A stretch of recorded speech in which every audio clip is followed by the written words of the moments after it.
Selamat pagi semua teman-teman. Oke, jadi pada pertemuan kali ini kita akan membahas mengenai kalimat dasar sebagai satuan dasar sintaksis. Mungkin dari antara kalian ada beberapa yang kurang mengetahui apa sih kalimat itu, gitu ya. Jadi kalimat adalah unit terkecil dalam tata bahasa sintaksis yang sudah dianggap lengkap. Jadi dalam sintaksis itu, sintaksis adalah cabang linguistik yang membahas bagaimana kata itu disusun menjadi frasa, menjadi kalimat, menjadi klausa. Nah, dari semua itu merupakan satuan paling lengkap dalam kalimat.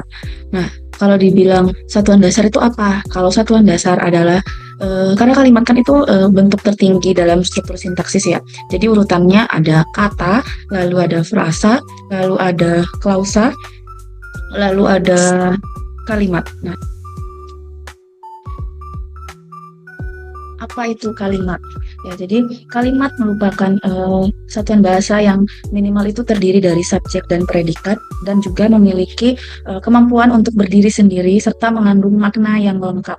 Jadi pada dasarnya kalimat ini adalah satu kesatuan yang dapat berdiri dengan kakinya sendiri. Dengan kata lain, kalimat itu bukan sekedar hanya kumpulan kata, tetapi juga unit bahasa yang mampu menyampaikan pesan secara utuh. Di sini dipertegas oleh Krida Laksana pada tahun 1993, yang dimana kalimat adalah satuan sintaksis yang terdiri atas klausa dan dapat berdiri sendiri sebagai ujaran lengkap. Artinya, kalimat adalah satuan bahasa yang tersusun dari klausa, yakni rangkaian kata yang memiliki subjek dan predikat, serta mampu berdiri sendiri untuk menyampaikan makna secara lengkap. Oke, kalau ditanya ciri-cirinya apa saja, Bu? Ada 3 ciri-ciri. Yang pertama, mengandung subjek dan predikat. Jadi mungkin ada beberapa dari kalian yang suka kebingung-bingung subjeknya apa, predikatnya apa. Jadi kalau subjek itu adalah pelaku, orang yang melakukan.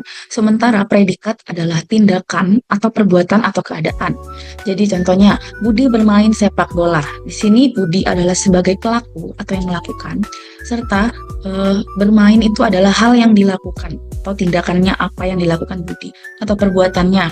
Yang kedua, menyampaikan pikiran atau perasaan yang lengkap, yang dimana contohnya hari ini cuaca sangat cerah. Jadi dia menyampaikan dengan jelas bahwa cuaca hari ini itu sangat cerah. Yang ketiga, ditandai dengan huruf kapital di awal dan tanda baca di akhir.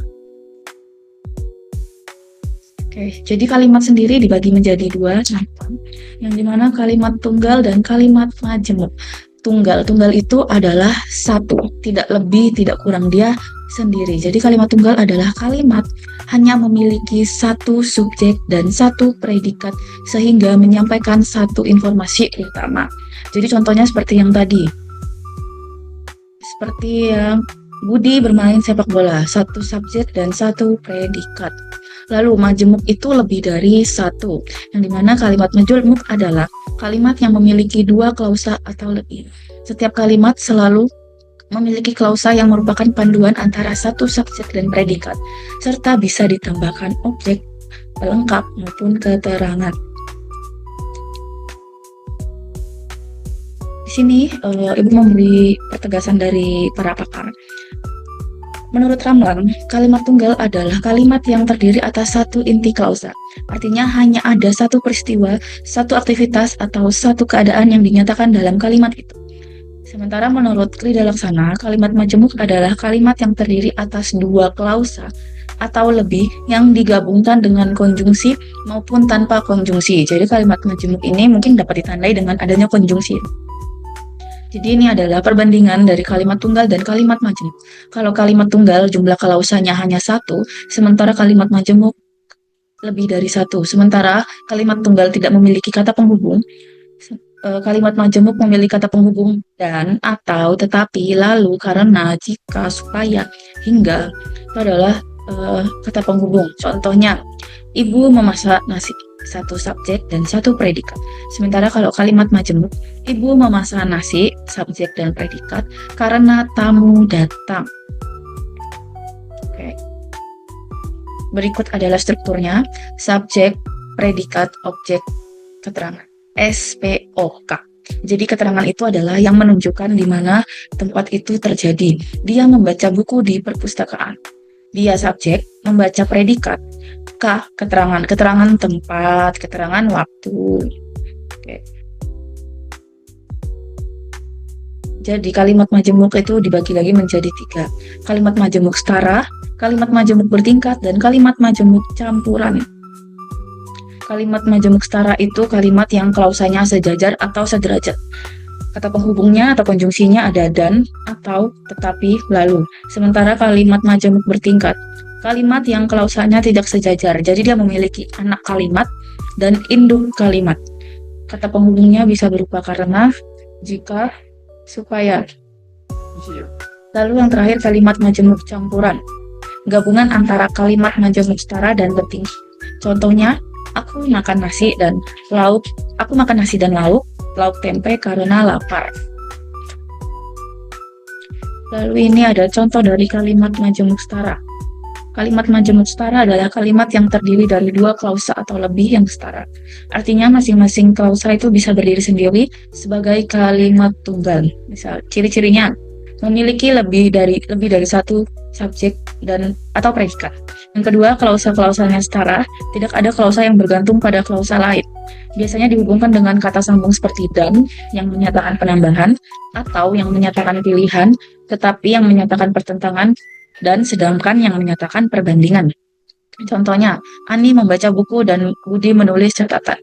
Ani membaca buku ini dapat berdiri sendiri, yang dimana ini dapat berdiri sendiri sebagai kalimat tunggal. Ini merupakan klausa 1, dan klausa keduanya Budi menulis catatan.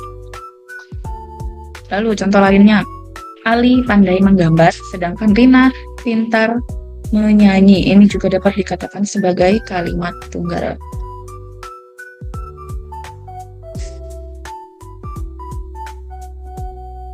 Lalu kalimat majemuk bertingkat adalah kalimat yang terdiri dari klausa utama dan klausa anak. Klausa utama dapat berdiri sendiri, sementara klausa anak tidak dapat berdiri sendiri. Jadi mungkin lebih gampangnya adalah induk kalimat dan anak kalimat. Kalau induk kalimat itu dia dapat berdiri sendiri, sementara anak kalimat itu tidak dapat berdiri sendiri. Contohnya, ciri-cirinya memiliki 2 klausa atau lebih tetapi tidak setara.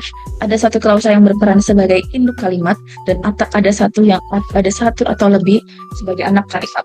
Konjungsinya atau kata penghubungnya bisa karena, agar, supaya, jika, apabila, ketika, dan sebagainya. Contohnya, saya akan pergi ke sekolah jika hujan sudah reda. Saya akan pergi ke sekolah merupakan induk kalimat yang dimana dapat berdiri sendiri. Sementara jika hujan sudah reda, ini merupakan anak kalimat yang dimana tidak dapat berdiri sendiri. Dan ini ibaratnya merupakan kalimat yang gantung jika hujan sudah reda. Lalu yang kedua, dia belajar dengan rajin agar mendapatkan nilai bagus.